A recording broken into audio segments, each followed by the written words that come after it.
Salut, professeur Maurice Kamto. J'aurais du mal avec le vouvoiement, donc permettez que je vous tutoie, parce que vous êtes un aîné, un brillant professeur, un grand Camerounais. Et voilà, moi j'aime tutoyer les gens quand j'estime que je peux me permettre de la liberté avec eux. Félicitations pour votre deuxième place à l'élection présidentielle de 2018. Je vous souhaite de maintenir ce rang, mais en étant ex-aequo avec mon petit frère, parce que je voudrais que ce soit Joshua ici qui soit le premier. Alors ma question est toute simple. Il y a une telle agressivité, une violence de la part de beaucoup de sympathisants, ou pour ne pas dire de militants du MRC, des gens qui s'assument, moi je parle de mon expérience sur la toile, sur Facebook surtout, sur ma page, des gens qui se revendiquent des vôtres, mais qui sont assez violents, assez véhéments, insultants. Pourquoi est-ce que, à moins que je n'ai raté ça, pourquoi est-ce que vous ne faites pas une sortie ferme? Je ne vous ai jamais vu frapper du poing sur la table pour dire stop à tout ça. Vous désolidarisez de ces gens. Voilà quoi, je trouve que ça ne sert pas votre mouvement, ça ne sert pas votre idéologie.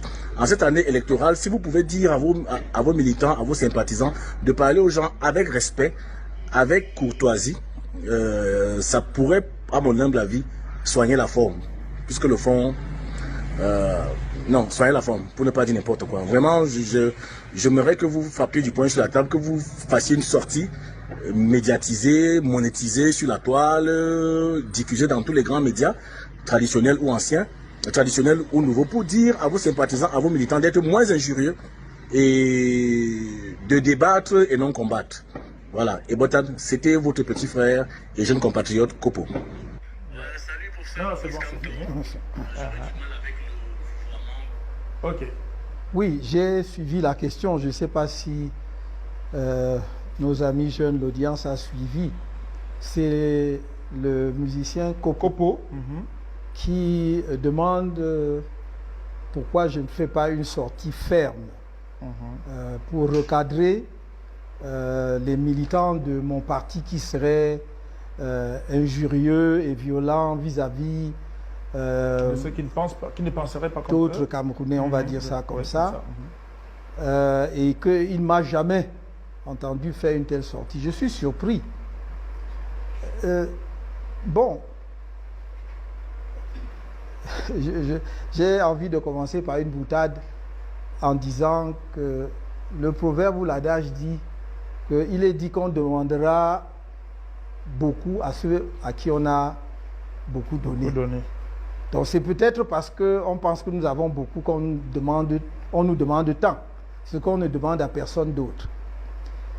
D'abord, c'est inexact de dire que je ne suis jamais sorti pour recadrer des militants du MRC en particulier. Et je vais parler des militants du MRC. Je ne vais pas parler des sympathisants et des autres Camerounais, et même des militants du MRC. Je n'ai aucune possibilité de me constituer gendarme derrière chaque militant du MRC. Mais qu'à cela ne tienne, on ne peut pas dire que j'ai jamais fait de sortie. Au moins depuis 2018, je dis bien au moins, sinon avant 2018. Et les documents existent.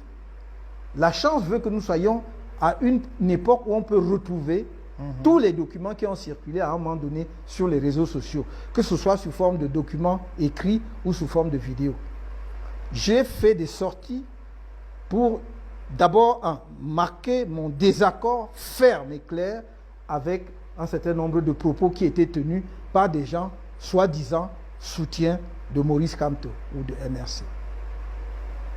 Je ne voulais pas citer de nom, mais il y a au moins une des personnes qui sont très présentes dans les débats médiatiques sur les plateaux de télévision, qu'on a attaqué de façon, à mon avis, outrancière à un moment donné, à tort ou à raison, mais de façon outrancière, tout est dans la forme parfois. Et j'ai fait un communiqué en bonne et due forme. Alors, si Kopo n'a pas ça, je me ferai un plaisir de demander qu'on les recense et qu'on lui envoie. Je suis allé encore plus loin. Et au risque de me créer des inimitiés avec certains activistes, je suis allé jusqu'à dire, lorsqu'il y avait des campagnes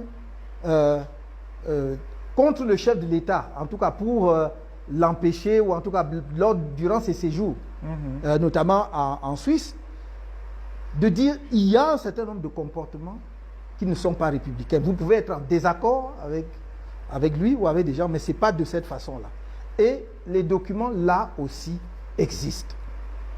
Mais j'aimerais que Kopo se donne un peu la peine de faire un petit exercice et de regarder comment ces débats-là commencent d'abord.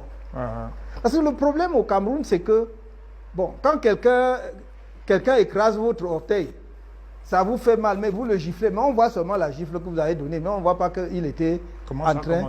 Non, oui, il était en train de vous tuer seulement là, en écrasant votre orteil. Mais on dit que vous devez seulement pleurer et vous taire. Non. Comme ça fait mal là, toi aussi tu réagis. Ce que je veux dire, c'est que si vous regardez, à chaque fois, je ne dis pas toujours, mais la plupart du temps, ceux qui sont considérés comme militants et sympathisants du MRC réagissent. Je ne dis pas toujours, mais la plupart du temps, ils ont réagi. Et enfin, je voudrais dire que j'aimerais de temps en temps que des artistes connus comme ça interpellent aussi d'autres leaders politiques. Je ne sais pas si je vous montrais le nombre d'insultes à ma personne chaque jour par des personnes identifiées. Parfois, vraiment dans l'entourage immédiat, ce n'est même pas des militants lambda inconnus, mais dans l'entourage immédiat de certains leaders politiques, vous ne croirez pas. Mais moi, je n'ai jamais répliqué. Jamais. Nous, en fait, on a prévu... voilà. Oui, je dirais à Kopo de se donner la peine de faire une petite recherche sur, comme les jeunes appellent ça, clash, sur l'origine de certains clashs sur la scène politique camerounaise, pour voir comment ça a commencé. Vous ne pouvez pas écraser donc l'orteil de quelqu'un et vous giflez, et on ne voit que la gifle, et on ne voit pas que la personne était en train d'écraser votre orteil. S'il fait cet exercice, il verra que dans bien des cas, je ne dis pas dans tous les cas, les militants du MRC ou les sympathisants du MRC ou ceux qui prétendent être dans cette catégorie-là réagissent ou répondent à des attaques. Peut-être de façon excessive, mais ils répondent à des attaques. Cela étant dit, moi, je ne cautionne pas qu'on manque d'élégance dans la forme. On peut être en désaccord, et tous les désaccords sont tout à fait normaux dans la société, et à plus forte raison dans le champ politique. On peut être en désaccord, mais les exprimer de façon courtoise, en tout cas de façon civilisée. Je pense que j'ai suffisamment interpellé en interne les militants du MRC sur cette affaire. Et comme je l'ai dit, je ne peux pas me poster comme gendarme derrière chacun d'eux. Mais peut-être que M. Kopo a fait son enregistrement, posé sa question avant la sortie de mon communiqué de presse d'avant-hier. Tout à fait. Voilà. Dans lequel mon message est extrêmement clair. Et je résume en fait l'essentiel de ma pensée en 10 points, que j'appelle les 10 commandements de toute personne qui se revendique de Maurice Kamto, qui annonce ou déclare qu'il est soutien de Maurice Kamto. 1. Aimer profondément le Cameroun. 2. Aimer passionnément les Camerounais. 3. Combattre avec la dernière énergie toutes les divisions et la haine tribale. 4. Défendre la justice et la paix. 5. Défendre la loi en toutes circonstances. Défendre le respect de la loi en toutes circonstances. 6. S'inscrire sur les listes électorales. 7. Aller voter le jour du vote. 8. Défendre le vote. Il y en a 10. Donc, chacun peut voir. C'est en circulation depuis 2 jours. Je l'ai dit. Je l'ai dit parce que c'est ma conviction personnelle. Tous ceux qui s'expriment là ne sont même pas des militants du MRC. Nombre d'entre eux sont de faux profils que l'on crée. Et on met la langue de vipère dans leur bouche, on met la méchanceté dans leur bouche pour ensuite, puisqu'on dit ce sont des soutiens de Kamto, pour dire voilà comment les gens de Kamto se comportent. Mais nous avons des gens ici identifiés. Je n'ai jamais entendu une seule sortie. Est-ce qu'il a échappé à Kopo qu'il y a des gens dans ce pays communiquant d'un parti politique qui ont dit si Kamto gagne l'élection présidentielle en 2025, il faut faire le coup d'État pour l'empêcher d'être président. J'ai porté plainte contre ces individus. Malheureusement, comme toujours, pour des raisons qu'on saura probablement un jour, ces plaintes-là ne prospèrent pas. Il a dit ça, mais moi, je n'ai pas entendu Kopo. Je n'ai entendu personne d'autre d'ailleurs dire c'est tellement effrayant, ça me donne des frissons dans le dos. Et c'est pour cela que je regarde parfois avec une certaine curiosité la classe politique camerounaise. Je me dis, mais enfin, nous sommes une curiosité. Comment peut-on garder le silence devant de tels propos qui ont été réitérés, y compris par écrit? Ça a été dit sur des plateaux de télévision, mais ça a ensuite été mis par écrit.